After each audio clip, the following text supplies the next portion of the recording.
السلام علیکم لسنرز، آئیے پراسرار ہارر اسٹوری جیون ریکھا کی دوسری اور آخری قسط سنتے ہیں۔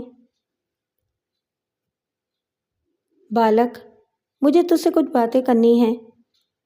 میں خود بھی گفتگو کرنے کا خواہاں تھا اور اس کے طاقتور اور خوفناک سانپ کے تعاقب والے واقعے کے بارے میں معلومات حاصل کرنا چاہتا تھا، اس لیے بینچ پر کھسک کر بیٹھنے کے لیے جگہ بنانے لگا، مگر کھچا کھچ بھرے ہوئے ڈبے میں یہ مشکل تھا۔ ابھی کوئی بھی اس پر آمادہ نہ تھا کہ سپیرے کو اپنے قریب بیٹھنے دے۔ ابھی میرے پڑوسی مسافر نے احتجاج کیا ہی تھا کہ بولا بولا، یہاں نہیں، میرے ساتھ چل کر وہاں فرش پر بیٹھ جہاں میرا سامان رکھا ہے، پھر اطمینان سے بات ہوگی۔ پٹاریوں میں سانپ تو نہیں ہے؟ میں نے قدرے گھبراہٹ سے سوال کیا۔ وہ ہنس پڑا۔ مورخ، تو سرپ سے ڈرتا کیوں ہے؟ ناگراج نے تیری رکشا کا وچن دیا ہے، دنیا کا کوئی سانپ تیرا کچھ نہیں بگاڑ سکتا۔ اور تیری تسلی کو یہ بھی بتا دوں کہ میرے پاس کوئی ناگ نہیں ہے، کشتری ناگ تھا، سو تیرے کارن اسی دن بھاگ گیا جب تو ناگ پنچمی کے میلے میں آیا تھا۔ کشتری ناگ؟ میں سوچنے لگا، پھر یاد آیا کہ ناگ پنچمی کی رات سدھا کے کمرے میں اس بوڑھے نے، جسے وہ مہاراج کہہ کر مخاطب کر رہی تھی، یہی نام لیا تھا کہ کشتری ناگ اس کی حفاظت پر مامور ہے۔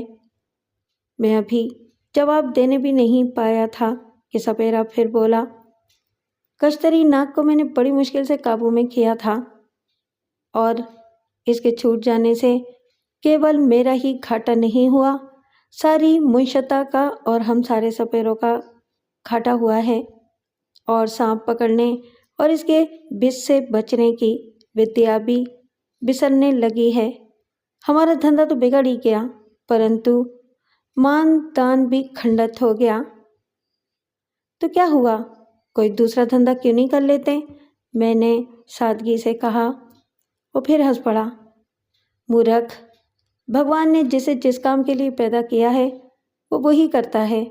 ہمیں سانپ کی ودیا کیول پیٹ پالنے کے لیے نہیں دی، جنتا کے دکھوں کو دور کرنے کے لیے بھی دی ہے۔ ہماری ایک برادری ہے، جنم جنم سے یہی کام کر رہی ہے اور جگ کے انت تک یہی کام کرتی رہے گی۔ ہمارے ہوتے اور بھگوان کے سکھائے منتروں کے کارن دنیا کا کوئی آدمی سرپ کے بش سے نہ مرے۔ ہم سدا سے اسی کوشش میں لگے ہیں، اور اسی لیے بڑے بڑے کشٹ اٹھانے کے بعد میں نے کشتری ناگ کو قابو کیا۔ ناگ داسی بھی دانت چکر سے نکل جاتی تو میں کشتری ناگ کے دانت توڑنے میں کامیاب ہو جاتا۔ اور پھر اس نے ایک ٹھنڈی سانس لی اور خیالات میں گم ہو گیا۔ اور پھر کیا بابا؟ وہ چونکا اور بولا، پھر کیا؟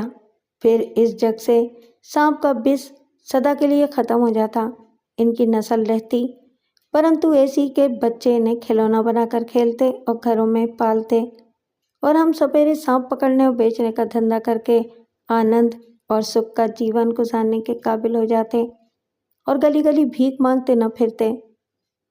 پھر تم کشتری ناگ کو دوبارہ کیوں نہیں پکڑ لیتے؟ میں نے پوچھا۔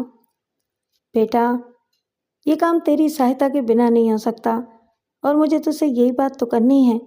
پھر اس نے بتایا کہ کشتری ناگ پر اس وقت تک قابو نہیں پایا جا سکتا جب تک کہ ناگ داسی یعنی سدھا کو شیش ناگ کے اثرات سے نجات نہ دلائی جائے، اس لیے کہ اس کے والدین کی منت کے مطابق شیش ناگ نے سدھا کی نظر قبول کر لی اور وہ ناگ داسی بن چکی ہے۔ کشتری ناگ کو، جو ایک طرح سے سانپوں کی فوج کا سالار ہے، اس کی حفاظت پر مامور کر دیا گیا ہے، اور جب تک کشتری ناگ اس پد سے سبکدوش نہیں ہو جاتا، کسی طرح کا کوئی داؤ اس پر چل نہیں سکتا کہ اس کے دانت ٹوٹ جائیں۔ صدیوں کی محنت کے بعد سپیروں نے اسے قابو میں کرنے کا راز پایا تھا، اور بوڑھے سپیرے نے، جو سپیروں کا سب سے بڑا گرو تھا، بڑی محنت اور ریاضت کے بعد اسے پکڑ لیا تھا۔ وہ کامیاب بھی صرف اس وجہ سے ہو سکا کہ اس وقت تک سدھا سیانی نہ ہوئی تھی، ابھی شباب نہیں آیا تھا، تو سدھا کے والدین کو تو اس کے بیاہ کی فکر تھی، مگر خود سدھا کے دل میں بیاہ کا خیال تک نہ تھا، اسی لیے کشتری ناگ کو اس کی کسی خاص حفاظت کی ضرورت نہ پڑی۔ بس کبھی کبھی اسے یا اس کے والدین کو اپنی جھلک دکھا دیتا، یا کبھی رات رات بھر سوئی ہوئی سدا کی چرپائی کے قریب کنڈی مارے بیٹھا رہتا تاکہ اس کے والدین دیکھ لیں اور جان لیں کہ شیشناگ غافل نہیں ہے اور انہیں اپنی مانی ہوئی نظر یاد آ جایا کرے۔ اسی طرح ایک طرح کی لاپرواہی کے سبب وہ گرو سپیرے کی تپسیا اور منتر میں جکڑ گیا۔ شیشناگ جس کی ریاست اور خدمت سے خوش ہو گیا تھا، پھر وہ چھوٹ کیوں گیا؟ میں نے سوال کیا۔ میں نے بتایا نا کہ کیول تیرے کارن۔ میرے کارن کیوں؟ آخر میں نے کیا کیا؟ وہ مسکرایا اور پھر کہنے لگا، بالک، تو نردوش بھی ہے اور اپرادھی بھی۔ نردوش یوں کہ تجھے کچھ پتہ نہیں، اور اپرادھی یوں کہ تو سندر ہے۔ تیری سندرتا اور بھولپن نے سدا کا من موہ لیا، بس یہی تیرا دوش ہے۔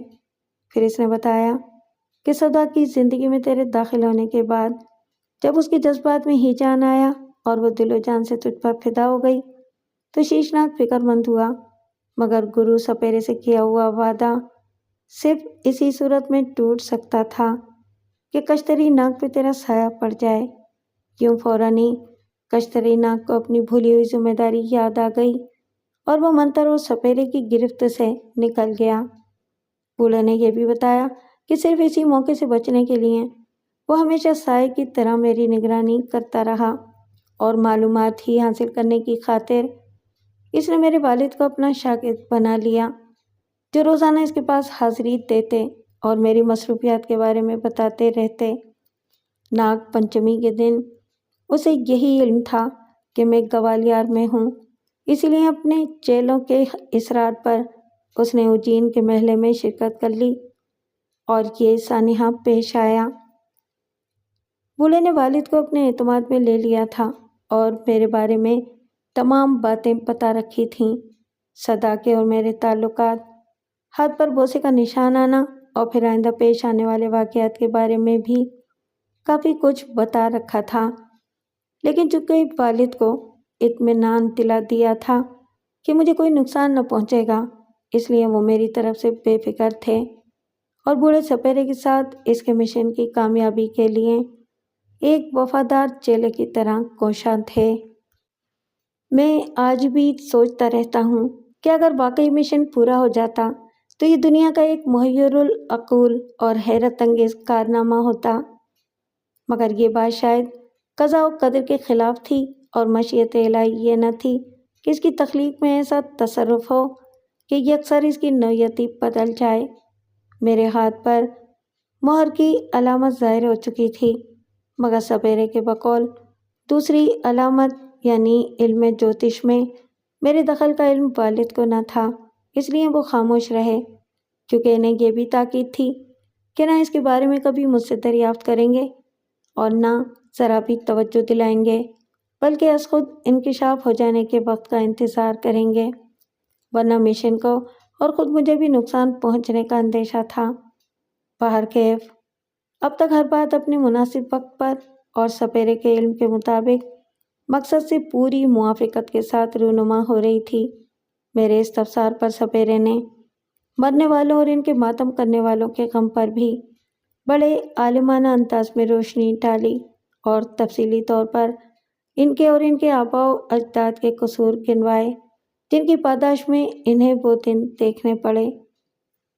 بیٹا، منوش اپرادھ نہ کرتا تو دنیا سکھوں کی راجدھانی نہ ہوتی؟ اس نے پوچھا، اور پھر کچھ اس قسم کی تشریح کی کہ جب ہم اپنے بڑوں کی نسل میں ہیں، ان کا خون ہے، اپنی آئندہ نسلوں کو بھی اپنا خون دیں گے۔ خون ورثے میں پاتے ہیں اور ورثے میں دیتے ہیں، تو پھر اپنے بڑوں کے عادات و اطوار، ان کا کردار، ان کے اعمال و افعال کے عواقب اور نتائج بھی ورثے میں مل جائیں تو تعجب کی کون سی بات ہے؟ ان کا بویا ہم کاٹتے ہیں اور ہمارا بویا ہماری آئندہ نسلیں، یہ اصول مسلمہ ہیں۔ یہی وجہ ہے کہ مذہب بار بار توجہ دلاتا ہے کہ اپنے اعمال پر نظر رکھو کہ آخرت کی زندگی بے بسی کی زندگی ہے اور اصل زندگی آج کی ہے، جیسا بوؤ گے ویسا کاٹو گے۔ بونے میں پسند ناپسند کا اختیار ہے، کاٹنے میں نہیں، اور مجھے کلام پاک کی وہ آیات یاد آ گئیں جن کا مفہوم ہے کہ خیر یا شر کے عمل کا ایک ذرہ بھی ضائع نہیں ہوتا۔ واقعی انسان کے اعمال ہی تو ہیں جو اسے مر کر بھی زندہ رکھتے ہیں۔ پھر دنیا میں گالیاں کھائے یا دعاؤں کے ساتھ یاد کیا جائے اور آخرت میں فردوس کا لطف اٹھائے یا جہنم کی آگ میں چلے۔ بوڑھے سپیرے کی باتوں نے مجھے بے حد متاثر کیا اور میں اپنے خیالات میں گم ہو گیا اور جانے کیا کیا سوچتا رہا کہ اس کی کپ کپاتی ہوئی آواز نے پھر چونکایا۔ اب اس کی آنکھوں میں آنسو بھی چھلک رہے تھے۔ بیٹا، منشتا کی بھلائی کے کارن ہی میں سارے کشٹ جھیل رہا ہوں۔ اب تم اس بوڑھے کا ہاتھ بٹاؤ تو میرا کام بھی پورا ہو اور تمہیں بھی تمہاری سدا مل جائے۔ تمہاری سدا سن کر میں پھر شرما گیا اور نگاہیں نیچی کر لیں، پھر بھی جواب دیا، میں تیار ہوں بابا۔ پھر اس نے منصوبے کی تفصیل بتائی جس کے مطابق 1 ہفتے بوڑھے کے ساتھ رہ کر بین بجانا اور ایک خاص دھن سیکھنی تھی۔ پھر نیلگری کی پہاڑیوں پر جا کر متعدد ناگنوں کے درمیان سدا کی ہمسات ناگن کو تلاش کرنا تھا، پھر اسے اپنے ہاتھ سے قتل کر کے اس کی لاش جلانی تھی اور وہ راکھ بوڑھے کو پہنچانی تھی، وغیرہ وغیرہ۔ پہلا مرحلہ خاصا سخت رہا تاہم مکمل ہو گیا۔ ویسے بھی بین بجانا کوئی آسان کام تو نہیں ہے۔ پھیپھڑوں کو پھلانے کی مشق میں میرا سینہ درد کرنے لگا، مگر بوڑھے کی ہمت دلانے پر دن بھر لگا رہتا۔ آخر کامیابی ہوئی۔ وہاں سے بوڑھا مجھے خمرہ لے کر ایک جھرنے پر گیا جہاں شفاف پانی کا ایک تیز دھارا گھومتا ہوا پتھروں سے ٹکراتا بہہ رہا تھا اور ایک خاص قسم کی مترنم گونج پیدا ہو رہی تھی۔ اسی سے سر ملا کر بین کی وہ مخصوص دھن سیکھنی تھی، وہ بھی میں نے بدقت تمام سیکھ لی۔ بوڑھا سن کر مطمئن ہوا تو اب اس نے مجھے ایک بیر کے برابر ایک چھوٹا سا پھل دیا کہ اسے حفاظت میں رکھ لوں۔ بالک، تجھے زہر مورے کی ضرورت تو نہیں ہے، پھر بھی اسے رکھ لے، شاید کام پڑے۔ اسے سانپ کے کانٹے پر لگا دو تو 21 دن کا مرا ہوا بھی جی اٹھتا ہے۔ پھر کچھ سوچ کر بولا، اپنے باپ کی طرح اسے کھو نہ دینا جسے میں نے اپنا سب سے اچھا اور تیز منتر اس دن کے لیے سکھایا جب اس کا کام پڑے گا، پرنتو اس نے اسے گنوا دیا۔ مگر وہ کر بھی کیا سکتا تھا، جیسے میں بھی تو کچھ نہ کر سکا، اور کشتری ناگ حفاظت کے باوجود میرے ہاتھ سے نکل گیا۔ میں نہ کھوؤں گا بابا۔ ہاں، ضرورت پڑے تو سانپ کے کانٹے پر چپکا دینا، زہر فوراً چوس لے گا۔ پھر وہ بولا، اب جا نیلگری کی پہاڑی پر اتر کی اور جہاں چائے کا باغ ختم ہو گھاٹی اتر کر دوسری گھاٹی پر چڑھ جانا، وہاں کاجو اور چندن کے جھاڑ ہیں۔ چندن کے جھاڑوں پر لپٹے ہوئے سانپ جگہ جگہ ملیں گے، ان سے ڈرنا نہیں اور بڑھتے چلے جانا۔ 1 دن اور 1 رات جنگل بالکل سیدھے اتر اور چلنا ہوگا، پھر ایک جھرنا ملے گا، وہ جگہ ڈھونڈ لینا جہاں سے وہ نکلتا ہے، وہیں ایک جھوپڑی بنی ہوگی، اس میں ٹھہر جانا اور بین بجانا، اس وقت تک بجانا جب تک ناگ داسی کی ہمزاد نہ آ جائے۔ وہ شیشناگ کے بس میں ہے اور اسی کے کارن سدا بے بس ہے۔ وہ اوشیہ آئے گی اور کسی بھی روپ میں آئے تو اسے پہچان لے گا، کام پورا کر کے واپس آئے گا تو اس بوڑھے کو اسی جگہ پائے گا۔ پھر بوڑھے نے حساس سا کھینچا اور سمادھی لگا کر گیان دھیان میں لگ گیا۔ اس کی ہدایت کے مطابق میں چائے کے باغات تک تو بعافیت چلا گیا، مگر جب دوسری پہاڑی پر پہنچا تو گھنے جنگل، اجاڑ اور بھیانک قسم کی جھاڑیاں اور بالخصوص سندل کے درختوں سے لپٹے ہوئے مختلف رنگ و جسامت کے سانپوں اور اژدوں کو دیکھ کر گھبرا گیا۔ پھر دن تو کسی نہ کسی طرح کٹ ہی گیا، مگر رات جوں جوں قریب آتی گئی صحرا آب ہونے لگا۔ کبھی جنگل کے ماحول سے واسطہ نہ پڑا تھا، اس لیے اس پہلے اور شاید سب سے خطرناک اتفاق پر دل اتنی تیزی سے دھڑک رہا تھا کہ قدم تک ڈگمگا جاتے۔ سورج غروب ہونے لگا تو درندوں کی خوفناک آوازوں اور کیڑے مکوڑوں اور مختلف منحوس قسم کی آوازوں والے پرندوں نے الگ دل کو دہلانا شروع کیا۔ سخت پریشان تھا کہ بیٹھے بیٹھے کس مصیبت میں پھنس گیا۔ واپسی کا تو سوال یوں نہ تھا کہ بہت دیر ہو چکی تھی، اس لیے سوچا کہ رات ہی ہونی ہے تو جنگل میں کہیں آگے ہو یا پیچھے، وقت تو کچھ نہ پڑے گا۔ پھر بھی مڑ کر دیکھا تو اسی راستے پر ایک موٹا سا اژدہا لیٹا ہوا نظر آیا جس سے چل کر آیا تھا۔ وہ جگہ ایک درے کی سی تھی جہاں کے سوا کسی اور جانب سے واپسی کا کوئی راستہ نہ تھا۔ مجبوراً آگے بڑھتا رہا۔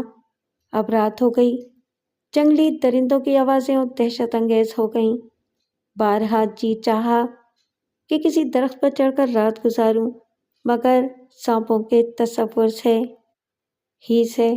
لرزاں طاری ہو جاتا۔ مجبوراً چلتا رہا اور ساری رات چلتا ہی رہا۔ سورج کی پہلی کرن نمودار ہوئی تو میری خوشی کی کوئی انتہا نہ رہی۔ مجھ سے چند قدم کے فاصلے پر چشمہ بہہ رہا تھا۔ موتی کی طرح شفاف پانی پیا اور اس میں منہ ہاتھ دھوئے تو جیسے آدھی تھکن دور ہو گئی ہو۔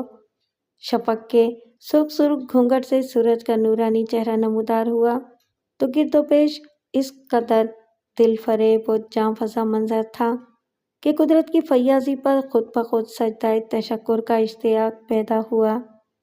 پھر جبین نیاز بارگاہ ایزدی میں اس خضوع و خشوع کے ساتھ جھک گئی کہ شاید پھر ویسی لذت کبھی نہ مل سکی۔ چھننے کا منبع بھی بآسانی مل گیا اور اب میں نے حسب ہدایت بین بجانی شروع کی۔ دل انجانی مسرتوں سے لبریز تھا اور کیف و سرور کا ایک سیلاب تھا جو دل کی گہرائیوں سے میری بین میں منتقل ہو رہا تھا۔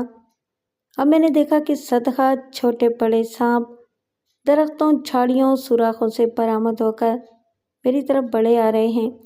میں شکستہ جھونپڑی کے دروازے پر بیٹھا تھا جو نہ جانے کتنی مدت سے ویران پڑی تھی۔ سانپ آتے لیکن مجھ سے 10 قدم کے فاصلے پر رک جاتے۔ بین بجانے کے نتائج کے بالکل برخلاف وہ پھن اٹھا کر سر نہ ہلاتے بلکہ لمبے لمبے یوں لیٹتے جیسے ایک ساتھ ایک متعدد لاٹھیاں ڈال دی گئی ہوں۔ میں بین بجاتا جاتا اور غور سے انہیں دیکھتا جاتا۔ مجھے ناگداسی کی ہمزاد کی تلاش تھی مگر شناخت کے لیے میرے پاس کوئی علامت نہ تھی۔ حیران تھا کہ کیا کروں۔ دوپہر تک جھونپڑی کے سامنے کھلے میدان میں اتنے سانپ جمع ہو گئے کہ زمین دکھائی نہ دیتی، مگر ابھی تک میرا مقصد پورا نہ ہوا تھا۔ میں بین بجاتے بجاتے تھک چکا تھا اور بوڑھے کی فہمائش کے باوجود بیزار ہو کر میں نے بین بند کر دی اور غصے سے اسے زمین پر پھینک دیا۔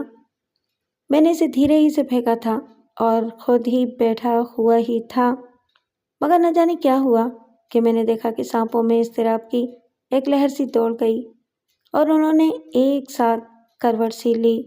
عین اس وقت چشمے کے بہاؤ کے رخ سے مانوس قسم کی آواز آئی، بین مت بند کرو، بین بجاؤ، بین بجاؤ۔ سدھا، میں نے سوچا اور فوراً بین اٹھائی، مگر بدقسمتی سے وہ 2 ٹکڑے ہو چکی تھی، شاید کسی پتھر سے، اور وہ بھی خاصے زور سے ٹکرا گئی تھی۔ اب میں نے چشمے کے بہاؤ کی جانب نگاہ کی تو حیرت کی انتہا نہ رہی۔ سدھا تم؟ میری زبان سے نکلا۔ ہاں دبیر، بین بجاؤ نا۔ ارے تم بین کیوں نہیں بجاتے؟ بین ٹوٹ گئی سدھا، ٹوٹ گئی، اور یہ کہہ کر اس نے اپنا سر پکڑ لیا۔ وہ چشمے میں نہا رہی تھی، منظر کیسا ہوگا یہ تو آپ خود بھی سوچ سکتے ہیں، اب میں کیا بتاؤں۔ وہ اسی حالت میں پانی سے باہر نکل آئی اور اس قدر عجیب طرح میری جانب ہاتھ پھیلا کر بڑھی کہ میں گھبرا کر پیچھے ہٹ گیا۔ اور اب میں نے غور کیا تو اس کی آنکھیں چڑی چڑی سی تھیں اور اس نے منہ یوں پھاڑ رکھا تھا گویا کاٹنے کو دوڑ رہی ہو۔ میں مڑا اور بھاگا۔ اب جو نگاہ پڑی تو سارے سانپ پھن اٹھائے پھنکارے مارتے دکھائی دیے۔ میں کچھ دور تک بھاگتا چلا گیا، پھر مڑ کر دیکھا تو سدھا اب بھی نام لے کر مجھے رکنے کے لیے کہہ رہی تھی اور لڑکھڑاتے ہوئے قدموں کے ساتھ میری جانب آ رہی تھی۔ پھر وہ بے ہوش ہو کر گر پڑی۔ سانپوں کی فوج واپس جا رہی تھی۔ دفعتاً مجھے خیال آیا کہ یہ ناگداسی کی ہمزادی نہ ہو۔